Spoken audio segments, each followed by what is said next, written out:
ক্ষতিকর সাকার ফিশ, পুরো নাম সাকার মাউথ ক্যাটফিশ, বৈজ্ঞানিক নাম ইপোস্টোমাস প্লেকোস্টোমাস।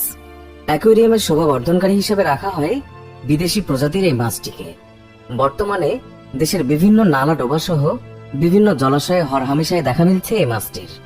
দেখা মিলেছে বাংলাদেশ কৃষি বিশ্ববিদ্যালয়ের বিভিন্ন জলাশয়তেও।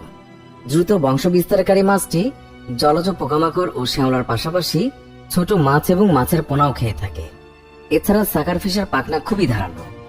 ধারালো পাখনার আঘাতে সহজেই অন্য মাছের দেহে ক্ষত তৈরি করে এবং পরবর্তীতে পচন ধরে সেগুলো মারা যায়। সাকার ফিশ রাক্ষসে প্রজাতির মাছ না হলেও প্রচুর পরিমাণে খাবার ভক্ষণ করে।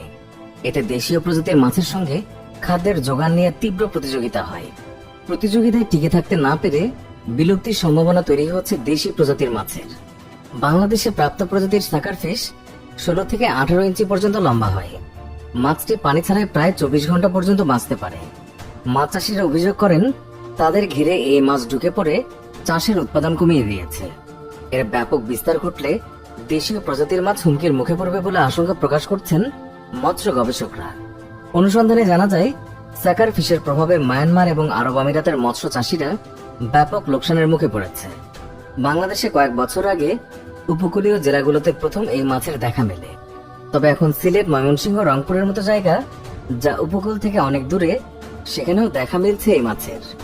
বাংলাদেশ কৃষি বিশ্ববিদ্যালয়ের মৎস্য ব্যবস্থাপনা বিভাগের অধ্যাপক ডাক্তার হারুনুর রশিদ বলেছেন, সাকার মাছটি সহজে নতুন পরিবেশের সঙ্গে অভিযোজিত হয়ে দ্রুত বংশ বিস্তার করতে সক্ষম। অনেকে শুরুর দিকে অ্যাকোয়ারিয়াম ফিশ হিসেবে পালন করলেও পরবর্তীতে মাছটি বড় হয়ে গেলে তখন পুকুর বা ডোবায় ছেড়ে দেয়। সেখানে মাছটি নতুন পরিবেশে খাপ খেয়ে দ্রুত বংশ বিস্তার শুরু করে। মাছটি খেতে সুস্বাদু না হওয়াতে কেউই সাধারণত এই মাছটি খায় না এবং বাজারেও মাছটির কোনো চাহিদা নেই। এই মাছটি ভক্ষণে কোনো স্বাস্থ্য ঝুঁকি আছে কিনা সেই বিষয়ে এখনো কোনো গবেষণা হয়নি।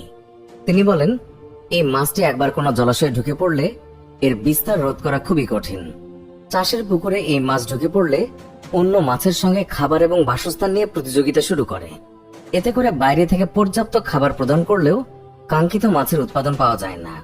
অন্যদিকে চাষযোগ্য মাছ সাকার ফিশের সঙ্গে খাবার এবং বাসস্থানের প্রতিযোগিতায় টিকতে পারে না। এইভাবে মাছ চাষিরা লোকসানের মুখে পড়েন।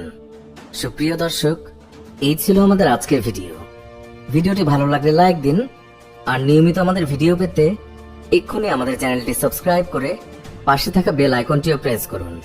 এতে করে আমাদের নতুন ভিডিওর নোটিফিকেশন ভিডিও আপলোড করা মাত্রই আপনার কাছে পৌঁছাবে। আজকের মতো বিদায় নিচ্ছি। দেখা হবে অন্য কোনো ভিডিওতে। ভালো থাকবেন। ধন্যবাদ সবাইকে।